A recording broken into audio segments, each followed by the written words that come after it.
Hi everybody, this is Phil Kerner, the Tool and Die Guy, and tonight I'm going to tell you a story I've never told online before. Before we get started, you might be saying, hey Tool and Die Guy, what's up with that really cool desk mat you have here? Well, you can get it right there at thetoolanddieguy.com / the tool crib. This looks great, doesn't it? It's kind of a chick magnet too. I've been told that by my younger viewers. And once the ladies find out you have a Tool and Die Guy desk mat. All right, so let me show you something here.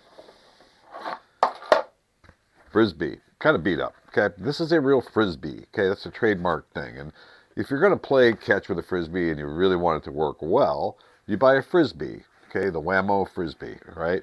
Got some weight to it, and there was a little science behind this, and I'm sure this one's 20 years old. They're probably more advanced now, but the perimeter weighting and everything. But these things go a long way if you know what you're doing. Then there's this thing. This is not a Frisbee. It looks like a Frisbee, but you can't call it a Frisbee because it's not this. This is called a promotional flyer. And what these are, cheap little, let's just call them Frisbees, right? Flyers. That people, if they're having a company banquet or a picnic, they have the company name. This is my wife's business back 25 years ago, Par Consulting, and I had my guy do a bunch of these for her to throw around at her business meetings. All right, a promotional flyer. I used to run these for this guy. He'd call up on Monday and give me an order for 3,000 red, 2,000 yellow, 1,000 green, whatever. What do you think I got paid for one of these? Okay, because I had a couple of small plastic presses. So this is just polypropylene, I believe. There isn't even a date stamp. These guys, the material stamp. Some of these guys in Erie back then were fly-by-nighters. But this guy gave me these orders. I got 17 cents a piece for these. 17 cents, okay? And that had to include my material, labor, and I would box up my Suburban and drive over, 10, 15 cases of these every Tuesday morning. 17 cents. Well, for all of you guys out there that have always thought about owning your own shop, starting your own business, the guys out there who have done this, they know this, how this is going to end, I'm sure. You have to have good insurance, and here's why.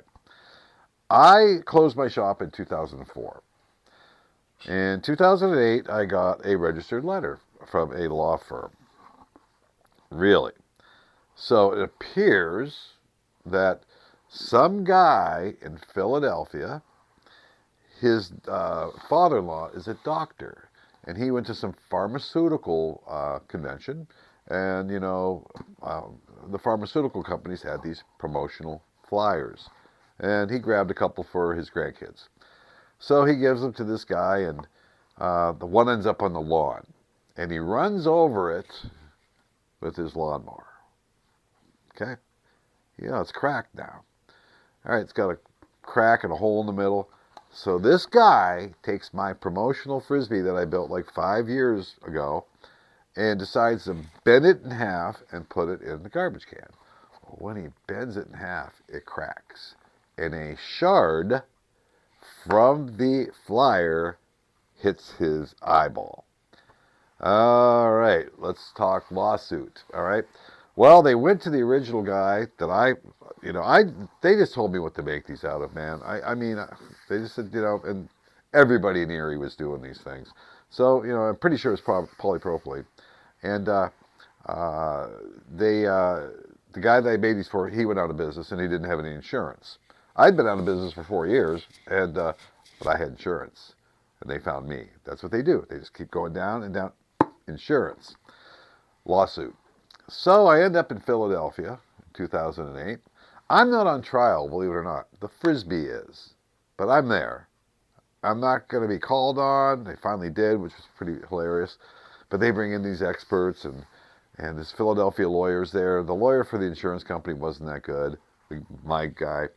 But anyways, we're sitting in court, and they brought all these guys in, these experts, and they finally put me on the stand. And I said, I just got a question here. I mean, you brought in this expert. If I stuck a gun to your head, would you tell me everything you said about the material was 100% correct? Oh, no, journal.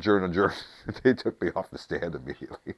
Well, About 4 hours later, after deliberations, okay, after this guy had literally taken this thing, cracked it in half, got it stuck in his eye, they were stuck. There was a jury of 8, I believe, and it's got to be unanimous and for this type of case. And it went till 5 to 5 on a Friday afternoon, and everybody wanted to get out there. And I'm sure they said, "Come on, man, the insurance company's going to pay this guy anyways."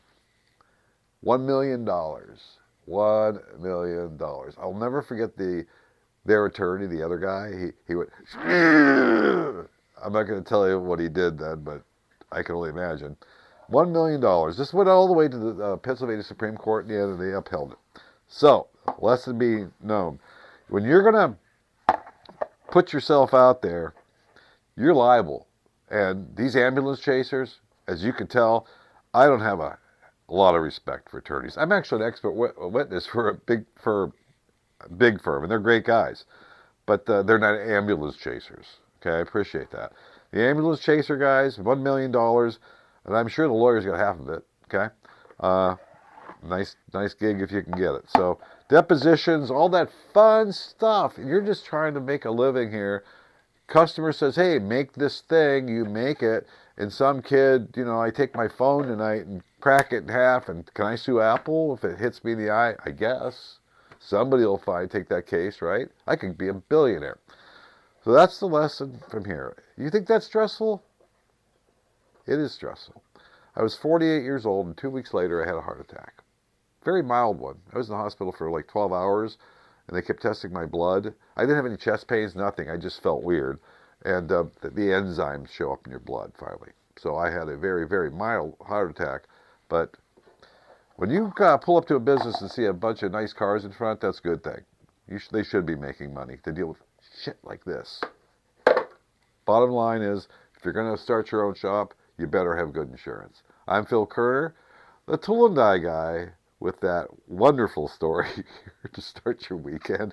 I hope you enjoyed that. Check out the tool crib. Get yourself a desk mat. It's always appreciated.